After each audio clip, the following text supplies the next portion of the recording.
Start recording. Terrific. Okay.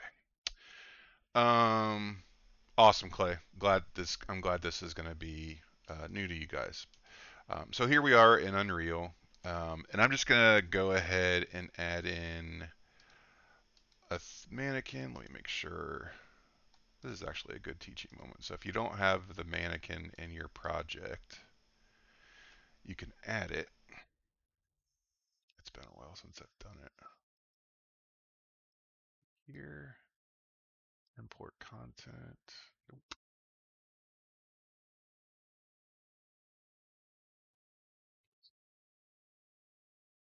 Oh, you guys can't see my screen, can you? Hold on a sec.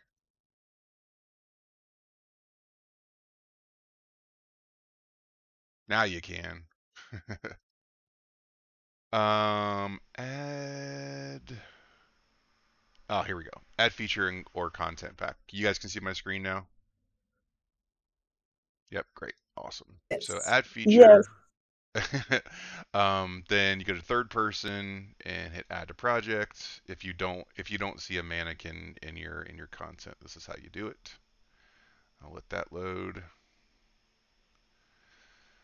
And then go into the blueprint. And you guys probably know how to do this already, but I'll just show it anyways. Drag that over. Cancel person. Sweet. So this is the first thing you should do whenever starting a project in Unreal. I've said this before, but I'm just going to say it again just for the video. And I'm going to put this person back here. Move it. There we go. All right. So we have a person in this world. So one of the things that students constantly struggle with is scale. I saw it in a lot of your guys' kind of first projects. Not in all of them, but definitely in quite a few. So we're going to talk about that first. So I'm going to add a couple of shapes here. One shape.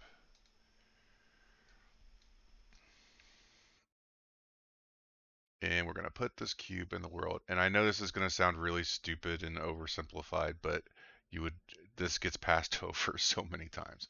So how do we make a structure, an environment, and a building or a mountain even, how do we make it seem big or large?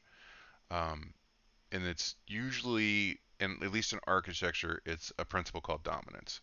Um, it's right here in this little diagram. These are the principles of design. I really hope you guys have seen this before. Does this look familiar? Anyone? I think so. What you're talking about of like overlap and whatnot and Well, showing that's an the animation. Yeah, that's an animation principle oh, overlap. that's Um, true. but that is the application of these principles in animation. So you aren't completely off base. Um, but each of these principles is absolutely essential to what you're going to do in your art career. And this is kind of a general lecture on art as opposed to just Unreal or 3D or anything like that. What I'm teaching with this application applies to everything. So there can be dominance in color, there can be dominance in shape, there can be dominance in position, there can be dominance in the world, the way it's placed in the world. So this is the main one we're going to talk about. We'll talk about proportion a little bit too. Um, all of these apply, and I have posted this website which goes through each one of these things in detail, which I am not going to do because that would be like a 4 hour long lecture and no one's going to watch it anyways. But this is a real quick overview of what these things mean. I posted this in the lecture resources, so you guys can feel free to look that up on your own. So let's go back up here to these principles up here. So dominance, right? So let's go back to our cube. Now, how can we kind of like say, okay, we want a building and we want it to be 3 stories high, right? Nobody measures anything, probably for the most part. So typically the cheat is put a person in it, like so, and then we'll say ground floor, first floor, second floor, third floor. And I'm just generally approximating this, as it doesn't have to be accurate. Um, but now we can see, okay, that's a three-story building. So say I want to do something bigger. So I'll just duplicate these guys up and just match it. And we'll just go really big. Just maybe something like that. Scale this up. So watch what happens when I take these little guys, these little mannequins. Because right now we kind of see this feels like it's tall, like it's big. Where's that stupid? Let's forget where the grid's at. Turn that off. Because those things are there. Now when I hide them, this could be a stick. It could be a skyscraper. It could be 1,000 feet tall, and we would never know, right? Because there's no relationship in scale. So this really trips up a lot of students. So we'll go back, put these back in. Just going to delete these. So let's talk about, say, a building, right? Because a lot of students really struggle with making buildings or environments, for that matter, with a real sense of scale. So because we can't put mannequins in everything to indicate scale all the time, right? Sometimes they're just going to be the objects that are in the camera. So what we do is dominance. So now, say this is my building. Um, this is I'm gonna introduce you to a phrase. Maybe you've heard it, maybe you haven't, but you'll hear it from art directors. It's called the 1, 2, 3 read, right? Um, Everything in an art project, whether it's film or games or whatever, has something called the 1, 2, 3 read. And what that is your major, your minor, and your supporting things, whatever that be. It could be a shape, it could be a light, it could be color. This gets to the dominance principle. So I want to make this thing look big. So first thing I'll do is think about, this is my one. What's my two going to be? What's the two read going to be? So I'm just going to think about that kind of on the fly. So do I want my two read to be something that's on top of it? Do I want it to be something that's connected to it? And as I start moving this around, you'll start understanding and seeing like, oh shit, I see this in buildings. Um, so what do I want my second read to be? So I'm just gonna say something like this. I saw one of these buildings the other day, so I'm just gonna make it. So, and what I'm looking for is I'm making sure I'm not repeating a shape. So what is Steve? What the heck do you mean by that? So if I'm looking, I see the distance between here to here, between this edge and this edge. I don't want to have that anywhere else. I want it to be unique in its structure. So now if I go down here, I can see, well, this is kind of approaching that as far as like scale and distance. So do I want to move this further down? And if I move my person over here, we can say, okay, how is this person going to get into this building? Or do I want to move it up? And what's going to happen, and this is why this is called the 3Q problem, is every time you move this, you're going to create another what we call tangent. So now I can see, well, there's a tangent distance here and here. Well, maybe I don't want that. And eventually what's going to happen is that the second read is going to be kind of what I call painted into a corner, where you're not going to be able to get that read just right everywhere. And that's when you're going to move to supporting objects. So I'm just going to kind of look at this, and we can get really crazy with it too. Like I could do something even like this. So say I do that, And looking at that, that move this down. Just checking each one of these angles. Oh, see, there's one here. That distance and that distance aren't right, or they're the same. There's a tangent there. And what we did before using Unreal was like we would literally make these. We would draw this in 3D in perspective, and then we would build this out of wood, which was a really great exercise. And it's too bad they don't do it anymore.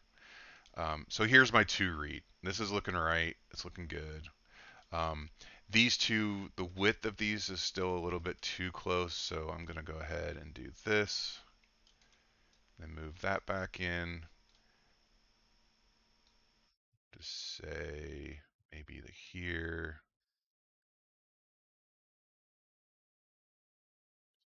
That should work. And then I'm going to go ahead and do the supporting read. So since this is an architecture thing, it's a building, I'm going to do that to support the structure. It doesn't have to. I'm just making this as a design decision. So I want to support this ledge somehow. So just looking at how I could do that. Maybe do something like that. And we can start moving off 90-degree angles too. So I'll turn my snap off. Maybe do something here. And this is looking good. I can tell like this back edge, it's a little bit uniform. So how I could fix that is I could go like this and then bring this all the way through. It's back under this. Split the rotation. And I'm not going to spend the whole class period doing this because you guys will jump out of your seats. But this is the idea anyways. And then in a 3 cube problem, this is a pretty good solution. So as you can see, major, minor, definitely supporting. And that's through angle, size, and shape. So now if I go running around this thing,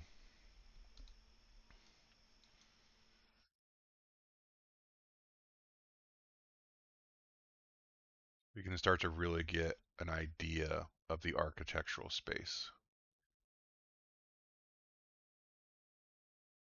You can see how we're looking at these angles and it's very interesting on each side. Let me go to the back. Like this is well designed. Um, so that's a good example. So what a lot of times I see from students is this, especially with this assignment. So they'll grab a cube and then they're going to do this. Maybe I'll scale this down a little bit. And they're only looking at the front camera or some 3/4 view camera, and then they're going to do this.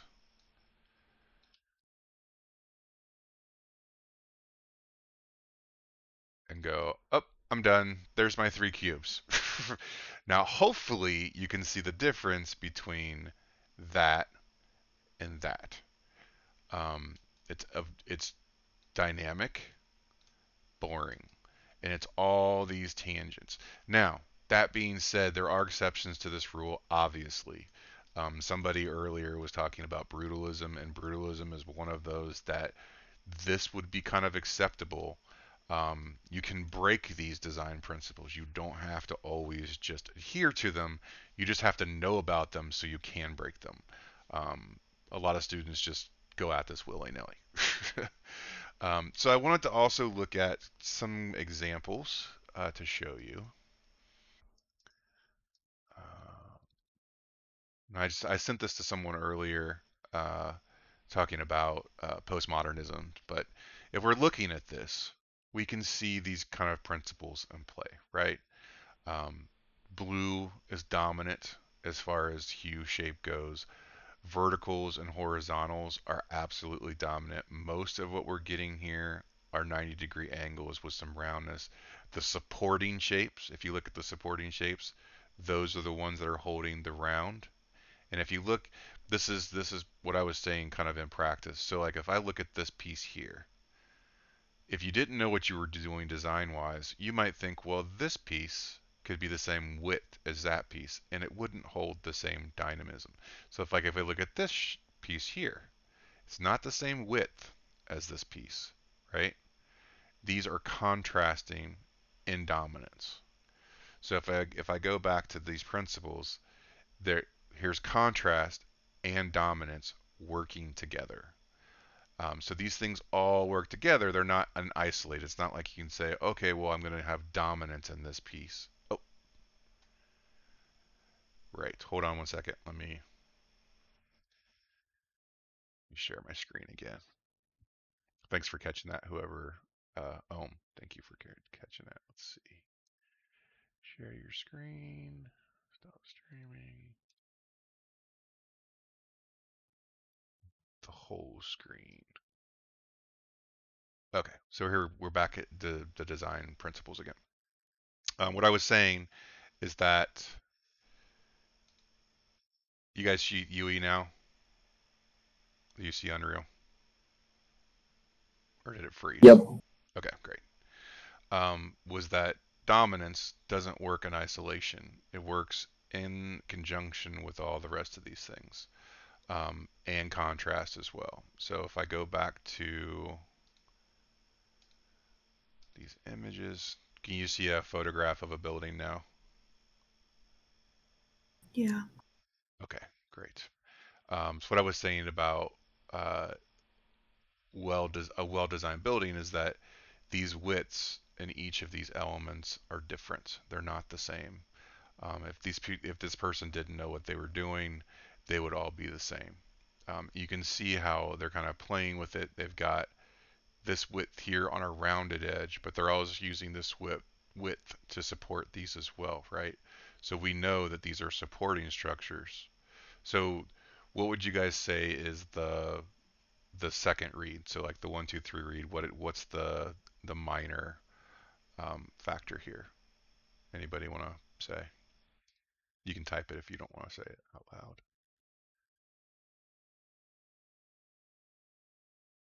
Anyone?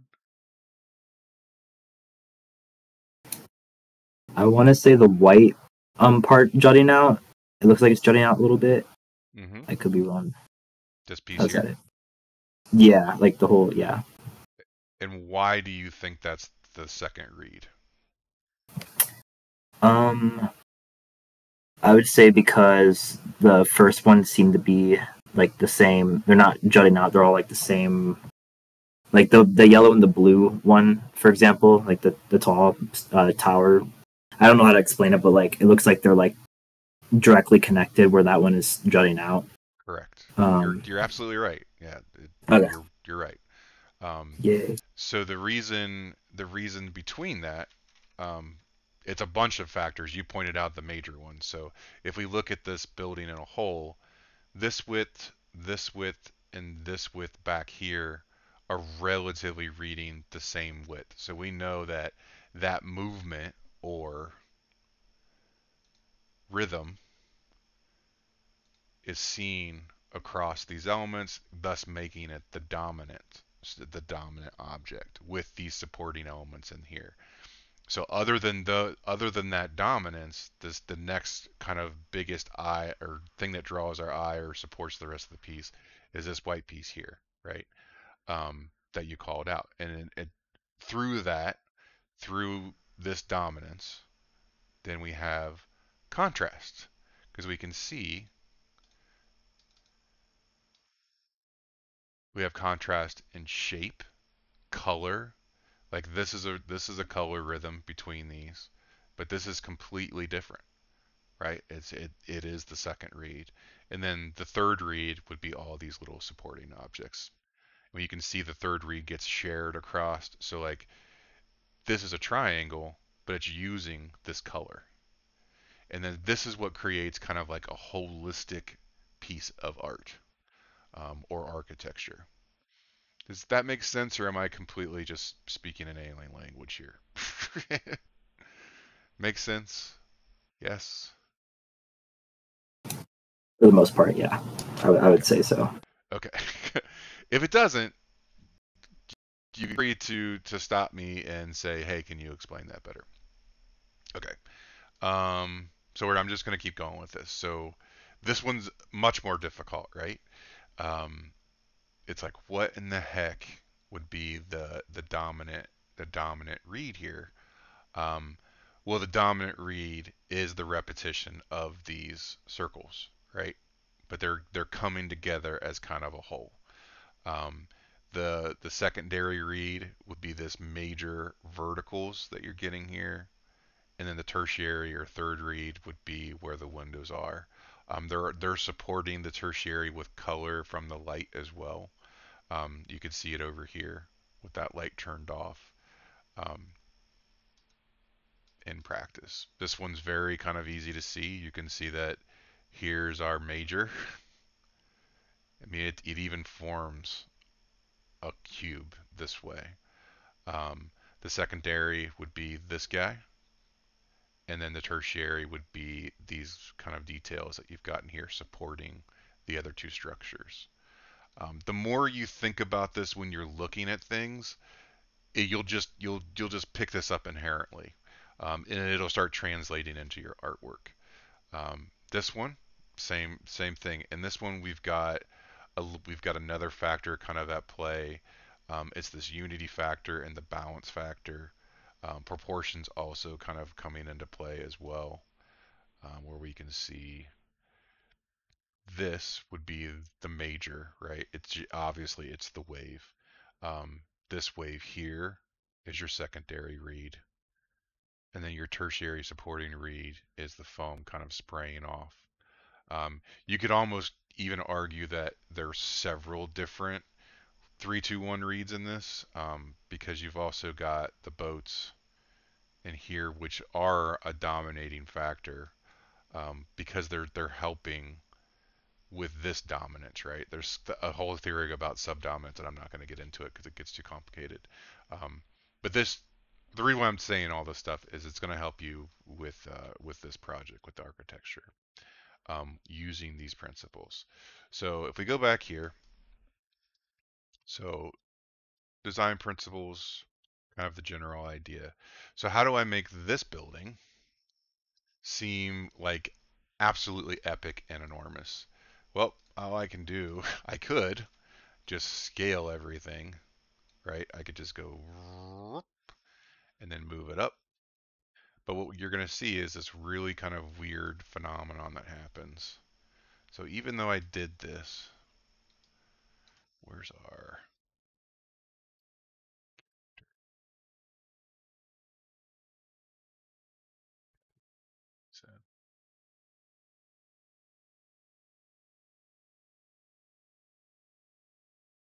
So obviously we can do that. And then we can see, okay, this thing's absolutely gigantic. But again, if I remove the person and then just zoom out, like this could be any size that you want. So this gets, again, feeds into design principle. But what we'll do is we will add in life to this, right? So if I was doing an architectural rendering of, say, a building like this, the first thing you're going to want to do is figure out how to put windows into it. And now we're talking specifically about architecture, and how those kind of principles deal with architecture. So a lot of students will just grab a block and say, okay, that's my window. Um, that's not necessarily what you want to do, because let me bring up my...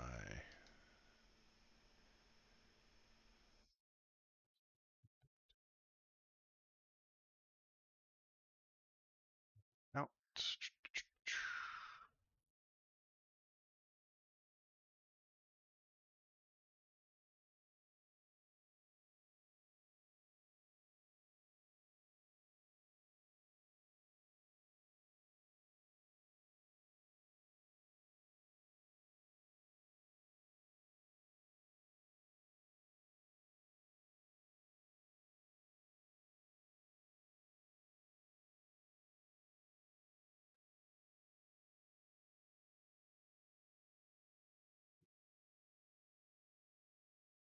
So instead of just placing some random block, you want to bring the window down, and you can get pretty crazy with this. Like you can say, you can look up architectural plans and say, see how the size of the windows, because obviously there's a lot of different windows.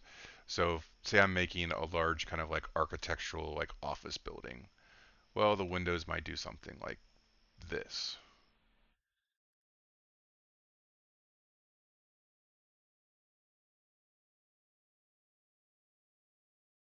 You kind of have the corner office type of deal, like so. Which these windows are going to be like floor to ceiling windows, right? So then I can go, okay, let's go here. There's another floor to ceiling.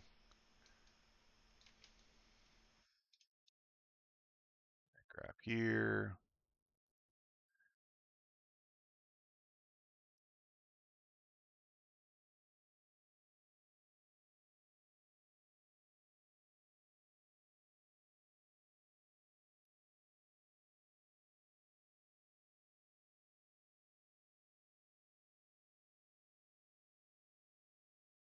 So now when I look at this from eye level, I have an idea of how big and how tall this building is because I now have reference of these windows, right? Um, which gets to the characteristic of the building. So now if I took all those cubes that I just made and say, I'm not doing an office building, I'm doing, I don't know, a castle. So then I'm going to make castle-sized windows. These on the light side so we can.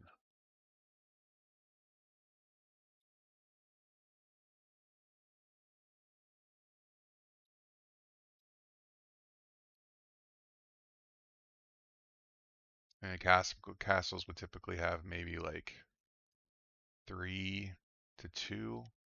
So then I'll go here, scale these back down to a normal size, put them here, and then there's going to be large areas with no windows.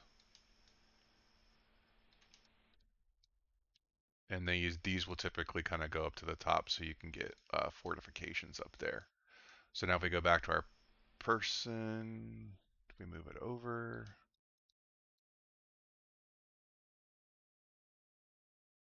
Now if I look at this, completely different building.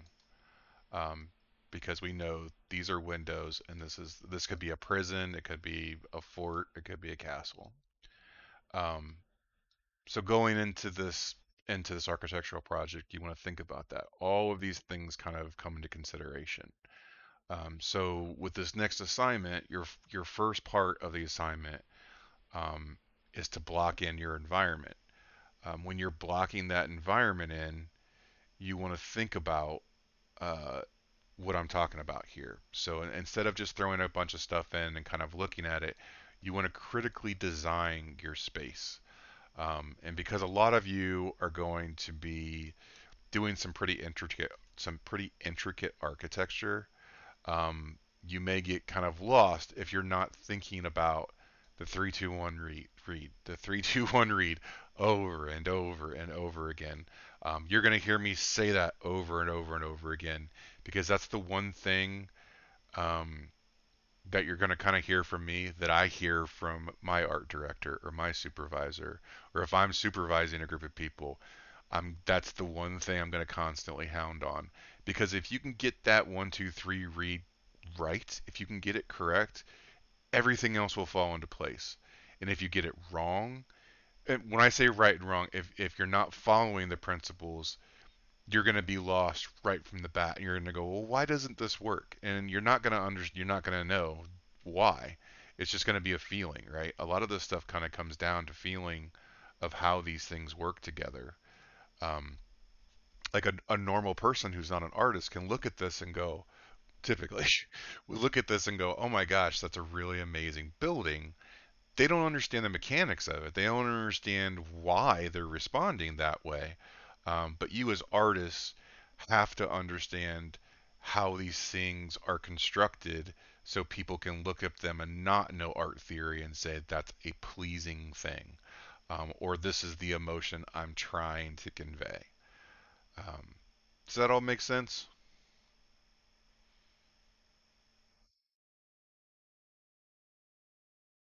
Silence. Makes sense to me. Okay.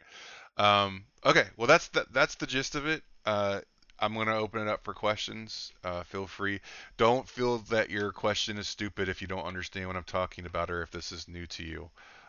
I really want you guys to understand this stuff, so don't feel bad if you have to ask a question. Please ask, because this stuff is so fundamental and so foundational for everything else that you're gonna do this semester in this class. Um, I want you guys to understand this.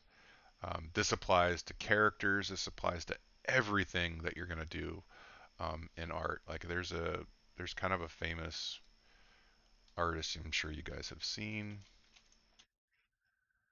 Like this guy proves it. If you understand these principles, you can just use primary colors and squares and still have a piece of art that people respond to. Um, and if you don't know what you're doing, this isn't going to work. It's just not. It's going to fall apart really quickly. Um, all right, I'm going to stop sharing my screen. Open up the floor. Go for it. Any questions?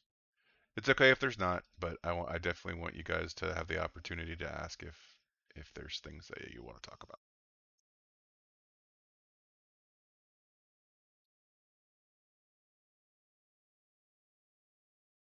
Yeah, this isn't a question, but this is like more of a comment. I hate your style. I think it's so dumb, but now I know why. So thank you. You hit All I the see is like this. postmodernists. Yeah, I hate that so much. I just think it's like I know there's more to it. I just think like rectangles and cubes and like primary colors. That's all I think. I know there's more to it. Yep. It's like more complex, but I just think it's so dumb.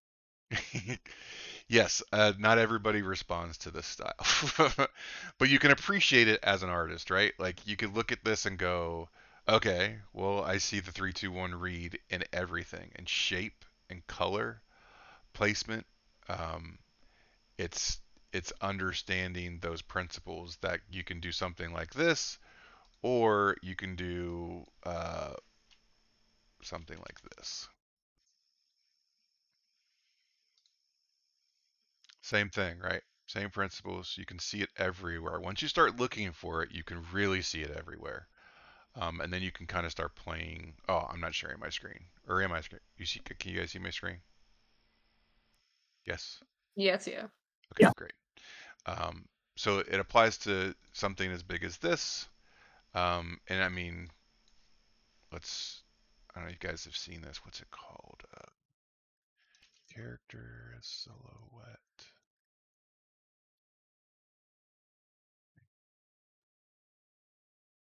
There we go. So design principles. This is why these characters read correctly, is because of those principles. It's so simplistic, right? So like major, supporting, tertiary, or major, minor, su- supporting. Sorry, I always think of it just 3-2-1. So 1, 2, 3. Each one of these characters, they all have that principle. Um, go here. That's why these characters read so well and so easily. Like the fact that you can look at a black silhouette of an image and I can tell you what every single one of these characters are. Well, maybe not that one. I'm not sure what that is. But they're all Pixar characters, right? Brave, Incredibles, Ratatouille, Inside Out, Cars, Up, Toy Story. Like it's all in that design, um, and in that process. That's why these things work. So hopefully you can see how this applies to what we're doing now, and this assignment. So I will I'll end it there. I will post the assignment to the